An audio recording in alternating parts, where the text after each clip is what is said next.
Yakuza adalah salah satu organisasi kriminal paling kuat di dunia yang penuh dengan teka-teki sekaligus menakutkan. Yakuza terkenal dengan tindakan kriminalnya sehingga Yakuza sering juga disebut sebagai mafia Jepang. Namun, jika mafia hanya beranggotakan ratusan bahkan ribuan, Yakuza di Jepang bisa beranggotakan 180 ribuan orang. Bahkan Yakuza telah ada sejak lebih dari 400 tahun yang lalu. Meskipun memiliki sejarah yang panjang dan rumit, banyak orang yang mengasosiasikan Yakuza hanya dengan tato. Organisasi Yakuza ini juga dikenal sebagai Ninkyo Dantai atau kelompok kriminal dengan kode etik yang sangat kuat. Yakuza terdiri dari berbagai klan atau kelompok kecil yang disebut sebagai Boryukadan yang masing-masing dipimpin oleh seorang kepala yang dikenal sebagai Oyabun. Nah, di video kali ini kita akan mendalami siapa sebenarnya Yakuza dan bagaimana kelompok ini bisa menguasai Jepang di era keemasannya.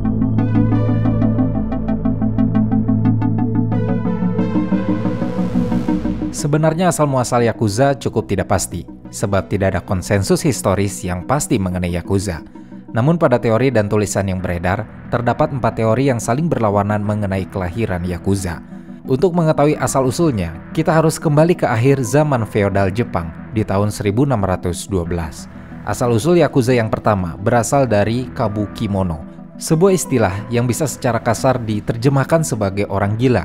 Asal-usul kabukimono pun cukup misterius. Mereka dikatakan sebagai keturunan samurai Ronin yang jatuh pada masa feodal. Kabukimono dikenal karena gaya berpakaian yang aneh, potongan rambut yang berbeda dan bertingkah laku buruk, dan selalu membawa-bawa samurai. Kabukimono ini berbicara dengan bahasa slang yang khas. Para kabukimono saling melindungi satu sama lain, melawan segala ancaman apapun, meskipun berarti harus melawan keluarganya sendiri. Sebenarnya kabukimono adalah bekas samurai shogun yang juga memiliki hatamoto yako atau pelayan shogun.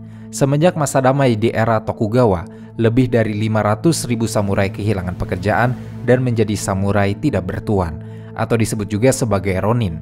Karena menjadi ronin dan tidak memiliki tujuan, beberapa dari mereka mulai berkelana ke seluruh penjuru Jepang sebagai gerombolan bandit untuk merampok kampung dan kota-kota kecil. Bahkan pada era Tokugawa di tahun 1612-an, orang-orang mengatakan bahwa yang paling kejam di antara kabukimono dapat membunuh orang yang tidak bersalah, hanya untuk menguji teknik bertarung baru atau untuk memeriksa apakah samurai atau katana mereka tajam atau tidak. Kelebihan dari Yakuza pada masa ini adalah kesetiaan yang tidak tergoyahkan. Kesetiaan inilah yang membedakan mereka dari kelompok kriminal lainnya pada masa Jepang era feodal. Yakuza dari masa ini umumnya saling melindungi dan membentuk klan seperti layaknya membentuk keluarga sedara. Asal-usul Yakuza yang kedua sangat bertolak belakang dengan asal-usul yang pertama, sebab banyak dari para anggota Yakuza menggambarkan diri mereka sebagai musuh kabukimono, para ronin atau samurai yang haus darah. Dalam versi kedua ini, orang-orang yang menganggap diri mereka sebagai pembela kaum tertindas dan bahkan mengaku diri sebagai pelindung rakyat. Karena pada masa Jepang era feodal, para kabukimono sering memeras dan membunuh warga yang tidak berdosa. Maka untuk bisa memberantas para kabukimono, orang-orang pembela ini pun menggabungkan diri mereka dan membentuklah Yakuza. Asal-usul Yakuza yang ketiga dan keempat tidak kalah saling bertentangannya, sebab asal-usul Yakuza yang ketiga menyebut Yakuza berasal dari Bakuto, atau para penjudi yang mengadakan pesta perjudian di bar-bar bawah tanah pada pertengahan tahun 1700-an. Para penjudi ini menemukan kata Yakuza dalam permainan kartu Hanafuda. Secara harfiah, istilah Yakuza berarti angka 893. Ya angka 8, ku angka 9, dan za angka 3. Jadi Yakuza. Permainan kartu Hanafuda ini secara teknis hampir mirip dengan permainan blackjack. Dalam Hanafuda, pemain akan mendapat poin jika angka kartu di tangannya berjumlah 19 atau 21. Jika mendapatkan kartu 8, 9, dan 3, otomatis itu akan berjumlah 20, yaitu angka yang paling rendah dan tidak memiliki nilai dalam permainan Hanafuda ini. Kelompok Bakuto mulai menggunakan kata ini untuk menggambarkan sesuatu yang tidak berguna. Seiring berjalannya waktu, istilah tersebut mulai digunakan secara luas ketika menggambarkan skala jenis kriminal yang dilakukan orang buangan dan bandit karena semua tindakan itu dianggap tidak berguna. Dan teori keempat menyebutkan Yakuza berasal dari Tekiya atau kelompok pedagang jalanan yang ada di tahun 1800-an. Para Tekiya ini biasanya berlatar belakang anggota tunawisma yang tidak punya uang, pelanggar hukum, semua yang tidak mendapat tempat di budaya hierarki Jepang yang sangat terstruktur mendapat tempat dalam kelompok ini. Dari keempat teori itu sebenarnya bisa dikaitkan dengan asal-muasal sejarah Yakuza.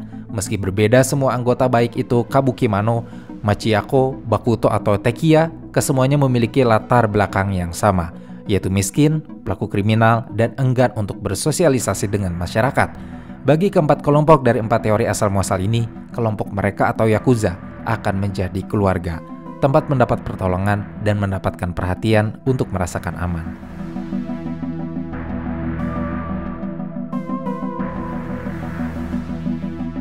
Yakuza mulai mengorganisir diri mereka menjadi keluarga-keluarga seperti mafia Italia dengan seorang ayah baptis di puncak pimpinan dan anggota secara bertahap terintegrasi ke dalam klan. Tetapi yang membedakan Yakuza dari mafia adalah hubungan unik yang mereka tambahkan ke dalam struktur organisasi Yakuza. Hal unik ini dikenal sebagai Oyaban Koban, yaitu sebuah hubungan yang secara terbuka terkait dengan budaya Jepang. Oyaban menjadi orang tua atau sang kepala suku dan Koban adalah anak-anak didik yang bekerja sesuai skema Oyaban. Sebab sebagai Oyaban atau orang tua, Oyaban memberikan nasihat, menawarkan perlindungan serta bantuan, dan sebagai imbalannya ia menerima kesetiaan dan dukungan yang tiada henti dari korban para anak-anaknya ini. Dalam masyarakat Jepang di tahun 1800-an, sistem Oyabun Koban sering menjadi dasar bagi hubungan antara guru dan murid, antara tuan dan pelayan, atau di dunia bawah tanah seperti bos dengan orang kepercayaan yang disebut sebagai tangan kanan. Hal semacam itulah yang juga diadopsi oleh Yakuza. Bahkan hubungan awal dalam Yakuza terkadang ditandai dengan pengabdian fanatik seorang Koban kepada Oyabannya. Dan hal semacam ini tidak terjadi, misalnya pada sindikat kriminal atau mafia-mafia di benua Amerika. Dalam ikatan mafia di benua Amerika, bos kecil tidak ragu-ragu untuk menikam petingginya dari belakang, hanya untuk melengsarkan bos besarnya untuk digantikan oleh pembunuhnya.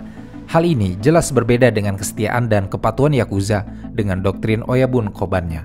Bahkan Koban kepada Oyabunnya bertindak sedemikian rupa sehingga Koban harus menempatkan dirinya di garis depan melawan meriam dan pedang dari kem musuh untuk menjaga para Oyabunnya. Para Koban hidup dalam resiko kematian untuk mempertaruhkan kehidupan Oyabunnya.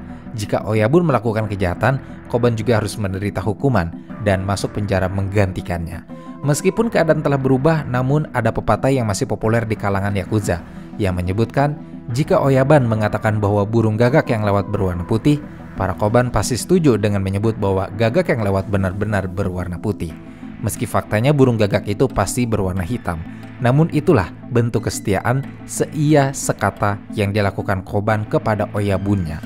Dan yang membedakan lainnya dengan mafia, para Yakuza sangat enggan untuk naik pangkat. Sebab bagi Koban yang rendah hati, naik pangkat dalam struktur Yakuza bisa menjadi tugas yang menakutkan. Karena biasanya, para Koban akan diberi tugas seperti memoles dadu, membersihkan rumah Oyaban, menjalankan tugas, atau bahkan mengasuh anak-anak.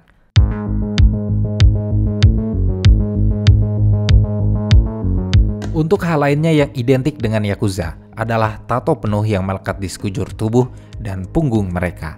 Identitas tato itu pun ternyata awalnya adalah sebagai jenis hukuman yang digunakan oleh otoritas Jepang yang bertujuan untuk mengucilkan penjahat dari masyarakat. Untuk setiap kejahatan yang dilakukan dan sebuah cincin hitam ditato di sekitar lengan preman yang memungkinkan untuk membedakan sekilas penjahat dari orang jujur. Pada penghujung tahun 1700-an, akhirnya tato yang dijadikan pembeda oleh otoritas Jepang dijadikan identitas oleh para Yakuza.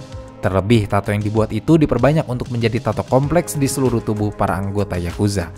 Tidak lama, hal ini malah menjadi populer, terutama di kalangan pemain Bakuto, asal-usul Yakuza yang ketiga. Membuat tato pada akhir 1700-an sangat menguras waktu, sebab pada saat proses pembuatan tato membutuhkan waktu yang lama dan sangat menyakitkan. Tinta dimasukkan di bawah kulit menggunakan alat yang masih seadanya. Bahkan di masa ini, menato penuh di bagian punggung, dari leher hingga tulang ekor, bisa memakan waktu hampir 100 jam. Kerumitan dan cara menato yang sangat menyakitkan ini menjadikannya sesuatu yang unik bagi para Yakuza. Salah satu tato ini menjadi populer di kalangan Yakuza karena tato itu dilihat sebagai simbol-simbol yang tidak terhapuskan. Hal ini pun dipakai sebagai cara untuk membedakan diri mereka dan membuktikan kepemilikan mereka terhadap tato tersebut. Ditato seluruh tubuh bagi Yakuza pun dianggap sebagai ujian kekuatan yang menunjukkan keberanian, ketangguhan, dan kejantanan. Namun di samping itu, tato memiliki tujuan lain yang lebih sederhana dan metaforis. Sebab luka yang ditimbulkan hasil dari menato oleh diri sendiri mewakili ketidakmampuan untuk beradaptasi dengan masyarakat. Jadi memiliki tato bagi para Yakuza adalah mempertegas secara visual untuk mengekspresikan marginalitasnya. Meski saat ini banyak Yakuza menggunakan teknik tato yang lebih modern, namun tetap saja beberapa anggota Yakuza terus menato seperti cara leluhur mereka. Sehingga hal tersebut membuat mereka lebih dihormati di dunia bawah tanah Jepang.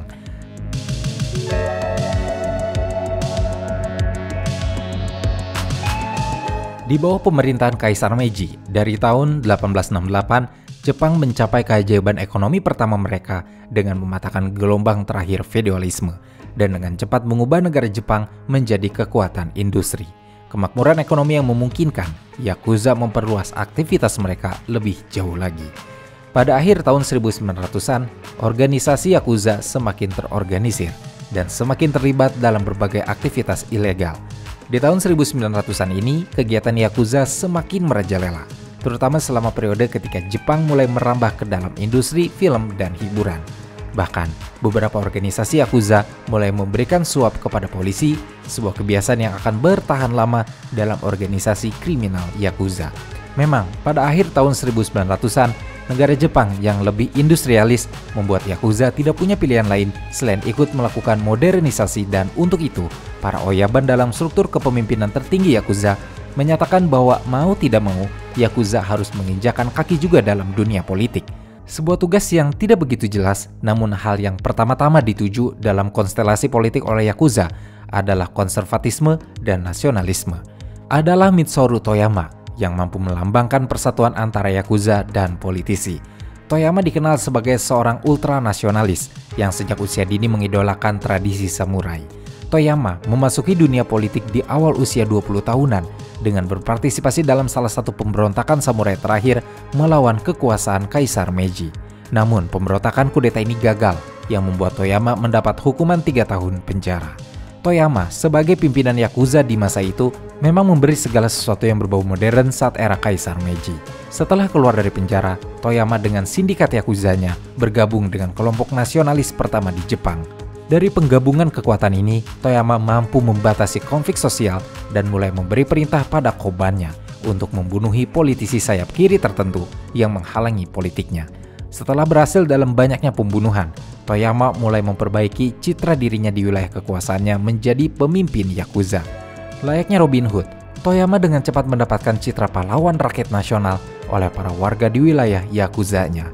Sukses mendapatkan kepercayaan dan kekuatan politik, Toyama kemudian mengubah sejarah Jepang dan Yakuza dengan menciptakan Geniyasa atau masyarakat samudera gelap pada tahun 1881. Geniyasa adalah sebuah federasi nasionalis yang akan menjadi cikal bakal perkumpulan rahasia dalam kelompok patriotik yang menyatukan banyak mantan takia dan bakudo. Sejak Geniyasa berdiri pada akhir abad ke-19, ultranasionalisme menjadi salah satu komponen penting politik Jepang, di mana Yakuza beraliansi penuh dengan politisi.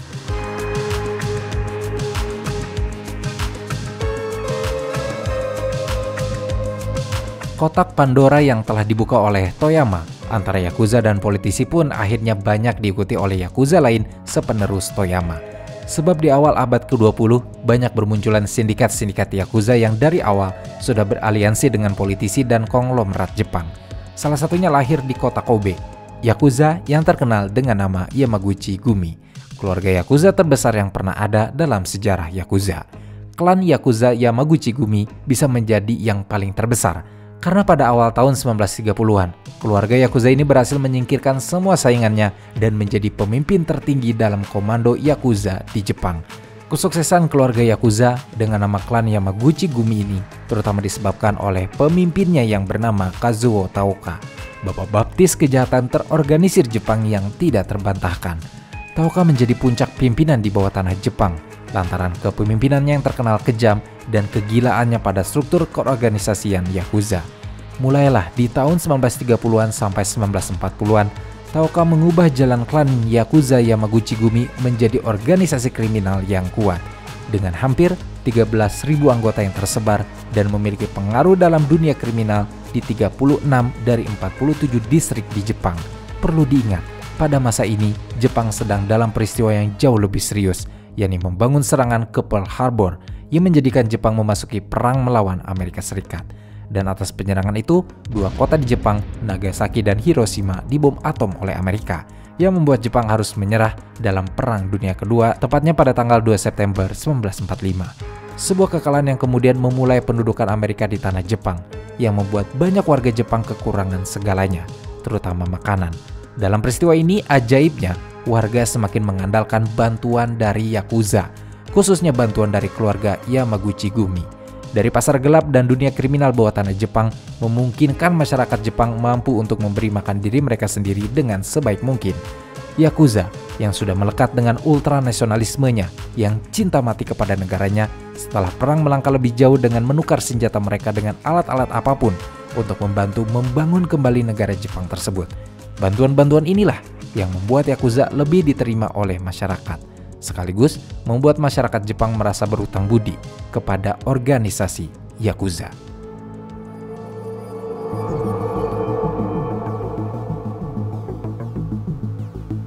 Namun, pada akhir tahun 1945, saat pendudukan Amerika di Jepang, tentara-tentara Amerika memiliki hasrat untuk melenyapkan Yakuza. Tetapi pada akhirnya pemerintah Amerika malah bekerja sama dengan para Yakuza, khususnya dalam memberantas bibit-bibit kemunculan komunisme di tanah Jepang. Kesamaan pandangan antara Yakuza dan pemerintah Amerika kepada bahayanya orang-orang komunisme membuat mereka menjadi sekutu untuk memberantas komunisme. Kerjasama gelap inilah yang menambah kekuatan Yakuza dan layaknya raja di bawah tanah Jepang. Karena melalui Yakuza, banyak pasokan bantuan ke Jepang seperti beras lewat melalui pasar gelap yang dikuasai oleh Yakuza. Memasuki Perang Dingin, setelah Perang Dunia Kedua, suatu periode yang berhasil mengungkap tokoh Yakuza, ultranasionalis lainnya yakni Yoshio Kodama. Kodama ikut menjadi salah satu orang paling berkuasa di Jepang pasca Perang Dunia. Kodama seperti menjadi penerus Toyama yang membawa sejarah baru kepada dunia Yakuza di Jepang. Jika Toyama berhasil menciptakan aliansi antara Yakuza dan politisi pada tahun 1933, pada 24 Desember 1948, Kodama membawa Yakuza lebih jauh lagi, yakni bekerja sama dengan CIA atau Badan Intelijen Amerika. Dari kerjasama yang panjang antara sekitar tahun 1950-an sampai 1960-an, CIA secara diam-diam mendanai kaum nasionalis Jepang, khususnya Yakuza pimpinan Kodama, untuk melawan komunisme di Asia. Atas kerjasama ini, Yakuza dan politisi sayap kanan Jepang mendapat manfaat secara tidak langsung, karena jutaan dolar dibayarkan setiap tahunnya oleh CIA untuk mendukung Partai Demokrasi Liberal sayap kanan Jepang yang arah sebenarnya adalah konservatif. Dan ini semua berkat pengaruh Kodama dan Yakuzanya dalam memainkan perang kuni dalam ranah politik Jepang setelah Perang Dunia Kedua. Aliansi Yakuza dan politisi ultranasionalis memungkinkan dunia bawah tanah Jepang menjadi semakin punya pengaruh dari sebelumnya. Dan pada akhirnya pendudukan Amerika di Jepang adalah keuntungan nyata bagi Yakuza yang mampu berkembang secara politik dan ekonomi di seluruh negeri Jepang.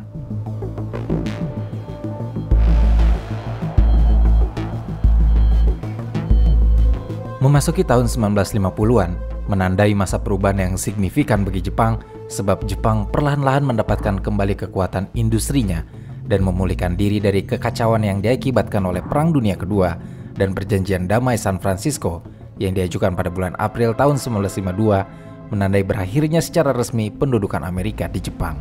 Terbebas dari pendudukan Amerika membuat bangsa Jepang dengan cepat dapat memulihkan kedaulatannya serta dapat fokus mengabdikan diri sepenuhnya untuk kepentingan masyarakatnya. Maka, selepas Jepang bebas dari pendudukan Amerika, tidak butuh waktu lama untuk Jepang mengembalikan kekuatan ekonominya dan menjadi negara ketiga. Hal ini membuat bahan makanan menjadi kembali berlimpah di Jepang. Namun kemajuan dan kestabilan itu menjadi kabar yang tidak menyenangkan bagi organisasi Yakuza. Yakuza kehilangan untung besar yang telah didapatkannya selama perang dari dunia pasar gelap. Selain itu, para oyaban dari organisasi Yakuza kehilangan kendali atas perubahan yang terjadi di Jepang. Dengan demikian membuat Yakuza terpaksa beralih ke profesi lain seperti prostitusi, hiburan perjudian, dan terutama perdagangan narkoba. Mengenai perdagangan narkoba, nampaknya ini bukan barang baru bagi Yakuza, sebab pada masa Perang Dunia Kedua, tentara Jepang serta bala tentara Nippon lainnya pada saat perang tersebut terjadi sudah menjadi hal lumrah para atasan tentara menawarkan sabu kepada prajuritnya. Hal ini bertujuan agar bala tentara Jepang tidak merasa takut atau lelah selama pertarungan. Obat-obatan narkotika ini sengaja diproduksi dalam jumlah yang besar. Karena diproduksi dengan jumlah yang banyak setelah Perang Dunia Kedua selesai, tentu masih ada stok narkoba yang tersisa dalam jumlah besar. Dan karena saat Perang Dunia organisasi Yakuza sudah berjejaring dalam pemerintahan, baik pemerintahan Jepang maupun intelijen Amerika, hal ini tentu saja membuat Yakuza mengetahui informasi ini. Tak lama setelah Jepang kembali pulih, Yakuza mendistribusikan narkoba ke seluruh Jepang.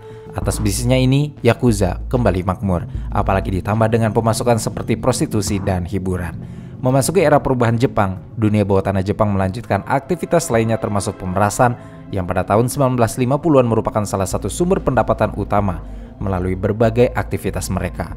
Geng-geng Yakuza Jepang telah berkembang pesat dengan menghasilkan pendapatan yang sangat luar biasa. Lalu pada akhir tahun 1950-an, Yakuza mulai menyalin kode-kode gangster Amerika. Alasan munculnya bioskop Hollywood di tanah Jepang selama dan setelah pendudukan adalah ide yang datang dari petinggi Yakuza.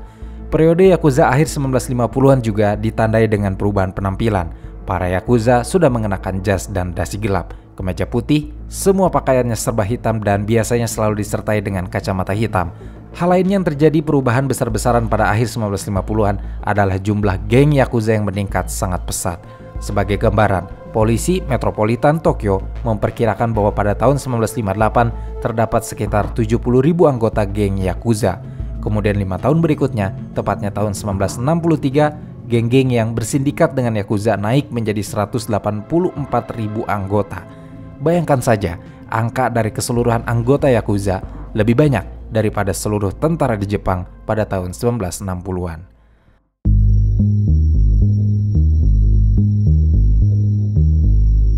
Seperti layaknya Kauzo Tauka, di Tokyo ibu kota Jepang sebelumnya tidak ada yang bisa memonopoli kota ini dalam satu kepemimpinan Yakuza. Namun pada akhirnya, Yakuza Inagawa Kai yang mampu menjadikan bahwa tanah kriminal Tokyo ada di bawah komandonya. Yakuza Inagawa Kai didirikan oleh A. Kakuji Inagawa. Sebenarnya saat dalam proses monopoli dunia kriminal di Tokyo, Yakuza Inagawa Kai hampir berperang dalam sindikat kriminal Yakuza Tauka. Namun di bawah kendali dan pengaruh Yoshio Kadama, potensi konflik itu berhasil diredam. Bahkan pada tanggal 24 Oktober 1972, Yakuza Inagawa Kai dan Yakuza Tauka ikut berafiliasi di bawah komando Yakuza Yanaguchi Gumi yang dipimpin oleh Yoshio Kadama. Menggabungkan dunia bawah tanah dan perjanjian politik yang akan semakin memodernisasi geng Yakuza. Meski Jepang telah banyak berubah dalam segi kenegaraan, namun Kadama tetap menjadi perwakilan politik untuk beberapa Yakuza terbesar di Jepang. Berkat Kadama, para Yakuza dijamin mencapai puncak kekuasaan politik, sebab Kadama ada di dua sisi Jepang, di dunia terang maupun hitam. Kadama memegang politisi di satu tangan kanannya dan pasukan Yakuza yang bertugas di tangan kirinya. Tentu saja, tidak berlebihan untuk mengatakan bahwa pada tahun 1960-an dan 70-an, Kadama adalah salah satu orang paling berkuasa di Jepang. Tetapi pada akhir tahun 1970-an, sebuah peristiwa mengakhiri karir Kadama untuk selamanya. Kadama melakukan perhindaran pajak terkait dengan skandal yang besar. Sebuah cerita yang berakar pada tahun 1957, tepat pada saat perwakilan dari perusahaan ketentaraan Amerika yang terkenal bernama Lockheed yang perusahaannya ada di Jepang diinstruksikan untuk menjual pesawat tempur kepada tentara Jepang. Untuk melakukan transaksi ini, pemerintah Jepang kemudian melakukan kontak langsung dengan Kadama yang mempermainkan koneksi politiknya untuk mendukung perusahaan Amerika. Skandal ini mencakup suap yang sangat besar. Persekongkolan Kadama dengan pemerintahan Jepang kemudian pecah pada tahun 1976 dan berita nasional memberitakan skandal tersebut yang membuat orang-orang Jepang marah dan hilang respek kepada Kadama dan organisasi Yakuzanya. Kadama diadili dan dituduh menggelapkan pajak penghasilan sebesar 6,5 juta dolar antara tahun 1972 dan 1975. Selain itu, Kadama memperoleh tambahan bayaran sebesar 3,6 juta dolar dalam mata uang asing. Selama persidangan Kadama, para warga Jepang yang marah berdemonstrasi datang ke rumahnya dengan niat kuat untuk membuat Kadama membayar pengkhianatannya.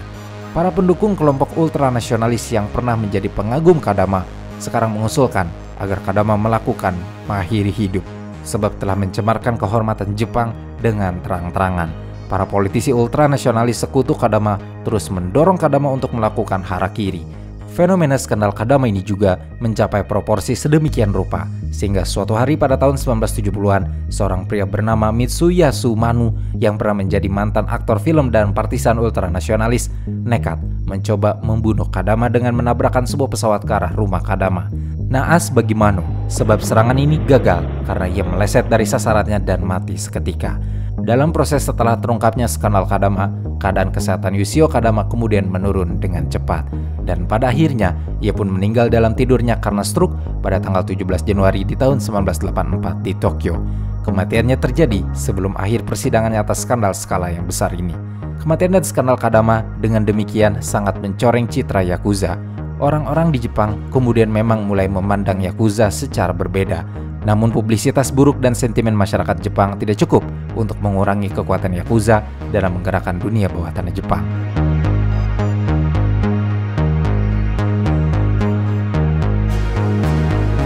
Kaozu Taoka, pemimpin Yakuza Yamaguchi Gumi, saat kematian Tadama telah berusia 65 tahun dan masih tetap berpengaruh dalam organisasi Yakuza di Jepang.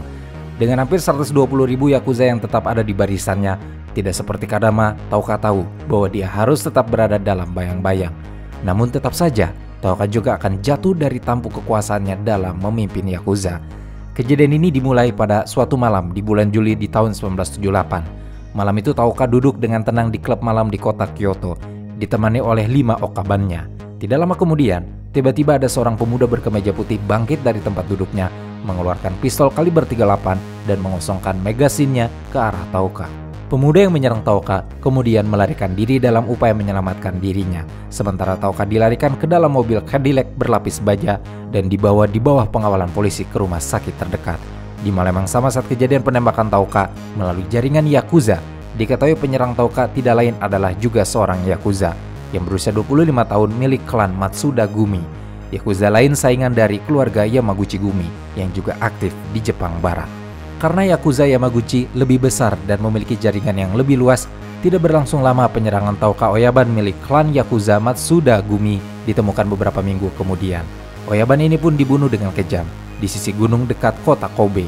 Jadi setelah upaya pembunuhan ini, klan Yakuza Yamaguchi menyerang klan Yakuza Matsuda Gumi. Peperangan antar klan Yakuza ini terjadi di siang hari, di jalanan terbuka dan tidak seorang pun, bahkan penegak hukum pun bisa menghentikan kekacauan bentrokan antar klan Yakuza tersebut. Tidak hanya sampai pada peperangan dan bentrokan, sebab 5 klan Yakuza lainnya yang berafiliasi dengan klan Yakuza Matsuda Gumi ikut dibunuh dalam pembalasan berdarah yang terjadi 2 hari kemudian setelah bentrokan perang. Sementara itu Taoka berjuang untuk bangkit kembali. Luka-luka tembakan yang didapat Taoka telah melemahkannya, sehingga memaksa Taoka pensiun untuk beberapa waktu. Dan hal ini menandai awal dari tamatnya Oyaban atau bos besar dari klan Yakuza Yamaguchi Gumi. Sebab klan Yakuza Yamaguchi Gumi terlalu bergantung dan berutang banyak kekuatan pada kepemimpinan Taoka. Tetapi setelah upaya pembunuhan Taoka, klan Yakuza Yamaguchi Gumi tidak lagi kuat seperti biasa. Klan Yakuza ini semakin lemah, bahkan dengan cepat Taoka tidak lagi memiliki kendali atas geng-geng Yakuza lainnya dan klannya mulai terpecah belah. Sampai beberapa pemimpin di bawah Taoka sudah berjuang untuk menjadi pewarisnya.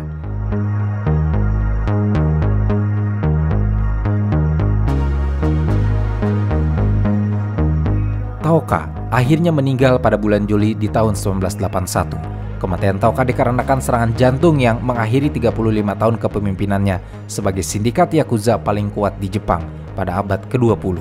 Atas kematian Taoka, diketahui klan Yakuza Yamaguchi Gumi saja menghasilkan lebih dari 460 juta dolar per tahun. Informasi kematian Taoka pun menyebar ke seluruh bawah tanah Jepang. Sekitar 61.300 anggota Yakuza dari 12.000 klan kemudian berkumpul di kota Kobe untuk menghormati mendiang Taoka yang telah menjadi Oyaban atau ayah baptis mereka. Beberapa pemimpin Yakuza serta pengusaha terkemuka turut menghadiri pemakaman dan bunga berdatangan dari seluruh Jepang. Setelah kematian Taoka, yang paling mengejutkan adalah istrinya, yaitu Fumiko Taoka lah, yang ternyata mengambil alih kepemimpinan klan Yakuza Yamaguchi Gumi. Meski peran Fumiko bersifat sementara, namun tetap saja, hal ini belum pernah terjadi sebelumnya dalam sejarah Yakuza.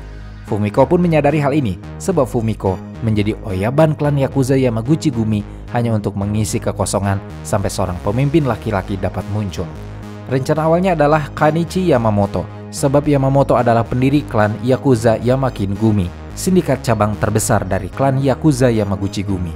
Namun, naas Yamamoto tewas 7 bulan setelah kematian Taoka. Sejak saat itu hampir 12.000 geng Yakuza dari sindikat kejahatan terbesar di Jepang akan dipimpin oleh seorang wanita. Baru pada tahun 1984 seorang Oyaban atau ayah baptis baru bernama Masahisa Takanaka terpilih menjadi bos besar klan Yakuza Yamaguchi Gumi.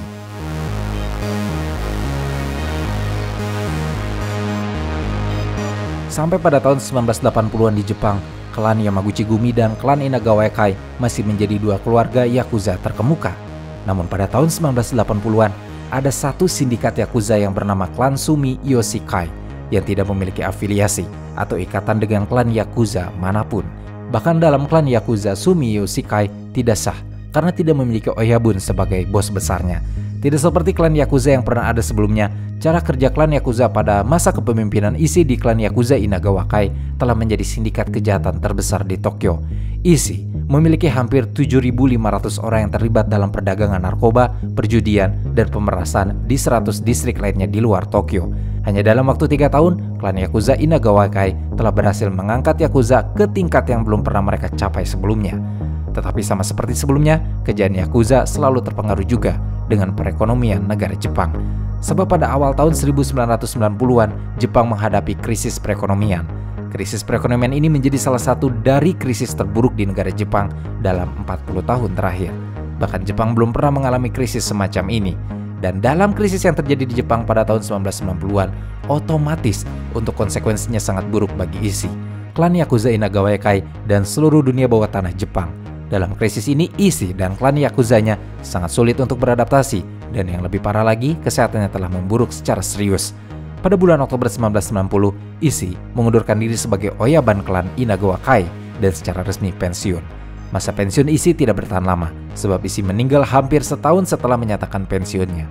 Jadi setelah 4 tahun kemakmuran, pendapatan klan Yakuza Inagawa Kai turun drastis, dan kemudian terjadilah skandal selama 1 dekade yang secara berbahaya mengarahkan dunia bawah tanah Jepang ke balik pinjaman macet sebanyak 288 miliar dolar selama masa krisis ekonomi.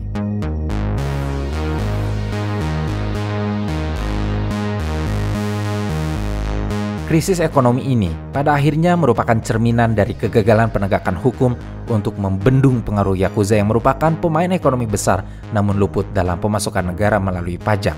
Untuk hal ini menjadi semakin jelas untuk pemerintah dan pihak kepolisian menanggapi gelombang skandal yang belum pernah terjadi sebelumnya. Oleh karena itu, pejabat senior kepolisian Jepang menyimpulkan bahwa tindakan yang lebih ketat diperlukan. Skandal yang merugikan miliaran dolar, korupsi yang merajalela, pelecehan Yakuza yang terus-menerus, dan perang geng berdarah telah mendatangkan malapetaka di negara Jepang, dan sudah waktunya untuk melakukan tindakan. Akhirnya tindakan tersebut diambil pada tanggal 1 Maret di tahun 1992. Ketika pemerintah Jepang mengesahkan Undang-Undang Pencegahan Pelanggaran Hukum oleh anggota Bori Yukudan atau Undang-Undang Anti Geng Yakuza dan geng kriminal lainnya. Dengan undang-undang ini, Jepang untuk pertama kalinya menetapkan Yakuza sebagai kejahatan sosial dengan tindakan khusus untuk membendungnya. Tetapi, undang-undang ini jelas tidak cukup untuk membendung bahkan memberantai Yakuza sampai ke akar-akarnya. Sebab dalam hal ini, Yakuza tidak berdiam diri menghadapi undang-undang baru yang tidak cocok untuk mereka semua. Para Yakuza mengorganisir demonstrasi dan mengajukan beberapa tuntutan hukum pada pemerintah. Pada awalnya, undang-undang baru ini tampaknya berdampak besar pada Yakuza. Polisi mengumumkan bahwa ribuan anggota dan klan Yakuza telah menghentikan aktivitas mereka dan puluhan lain kelompok kriminal telah dibubarkan setelah undang-undang anti Yakuza ini diberlakukan. Tetapi, fakta-fakta yang diumumkan sayangnya jauh dari kenyataan. Undang-undang anti Yakuza ini memang berhasil mengusir puluhan ribu anggota Yakuza, tetapi kebanyakan dari mereka tetap setia pada dunia bawah tanah Jepang.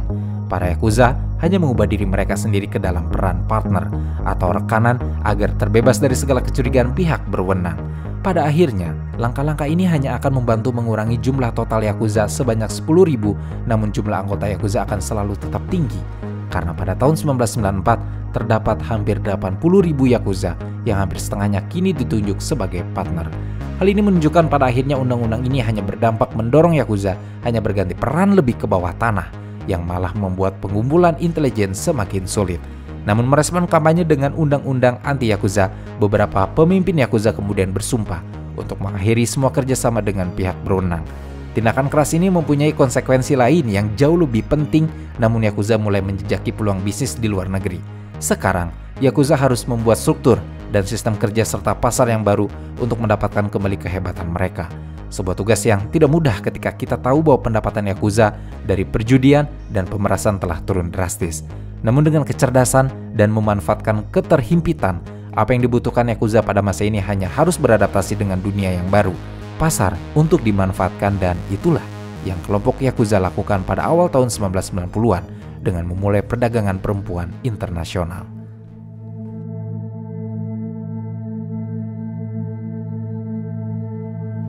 Para Yakuza mulai memikat puluhan ribu perempuan di seluruh Asia dan menyajikan mereka pekerjaan dan uang yang sah.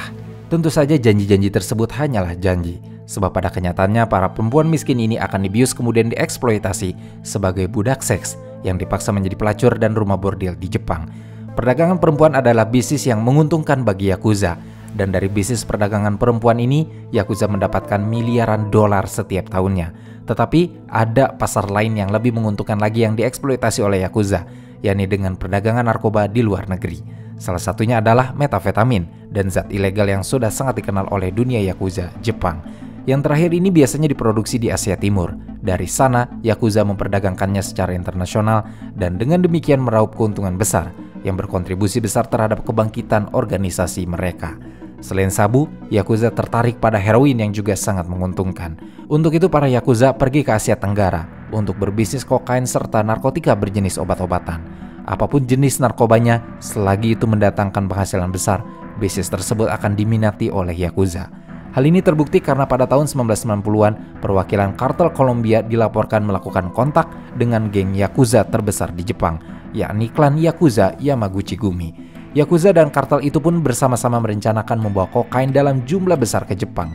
Jenis informasi yang memberikan mimpi buruk bagi otoritas kriminal internasional pada tahun 1990-an. Aliansi antara klan Yakuza Yamaguchi-gumi yang kuat dan kartel yang ditakuti bekerja bersama-sama bertahun-tahun. Kartel Kolombia mengirim distributor kokain kemana-mana di setiap kota di Jepang, seperti Tokyo, Osaka, Yokohama, atau bahkan Kobe, wilayah pusat dari klan Yamaguchi-gumi. Dalam hal berbisnis dengan para Yakuza, mafia Kolombia sepertinya bertekad untuk menunjukkan bahwa mereka bisa sama kejamnya di negeri Jepang, layaknya seperti di Amerika Latin. Setelah sukses berbisnis dengan mafia Kolombia, kemudian Yakuza menjalin kesepakatan dengan mafia Rusia. Meskipun kurang terorganisir dibandingkan mafia Italia atau Yakuza Jepang, mafia Rusia menunjukkan ketajaman dan kekejaman bisnis yang belum pernah terjadi sebelumnya. Mantan KGB dan agen polisi berada di balik banyak kelompok mafia Rusia yang kemudian menyebar ke seluruh dunia dan berhubungan dengan organisasi kriminal terbesar termasuk Yakuza. Rusia dan Jepang tetap bertetangga jauh, sebagian besar karena perselisihan mengenai perebutan pulau-pulau antara Jepang oleh Uni Soviet pada akhir perang. Namun perdagangan saat Uni Soviet pecah membuat kedua negara antara Rusia dan Jepang semakin berkembang cukup pesat. Sebuah kolaborasi yang bermanfaat yang akan memungkinkan penjualan kembali mobil curian dan barang-barang konsumen dari Jepang ke Rusia dan sebaliknya untuk senjata dan wanita Rusia. Selain dengan mafia Kolombia dan Rusia, ternyata di akhir tahun 2000-an, Yakuza telah menjalin kontak dengan mafia New York. Bahkan mafia New York telah memutuskan untuk berkolaborasi dengan Yakuza, khususnya untuk mengatur perjudian rahasia yang baru. Polisi di New York salah dalam menduga bahwa mafia New York tidak menginginkan pesaing Yakuza di wilayah mereka. Namun polisi dan intelijen New York salah mengira, sebab di mata mafia Amerika, Yakuza bukanlah sebuah ancaman, melainkan hanya sebuah cara untuk mengembangkan bisnis mereka untuk ditingkatkan di Jepang.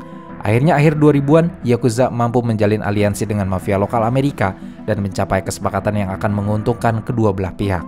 Sehingga pada akhir abad ke-20, Yakuza memantapkan diri di banyak negara sehingga memungkinkan mereka untuk mengembangkan aktivitas mereka secara internasional.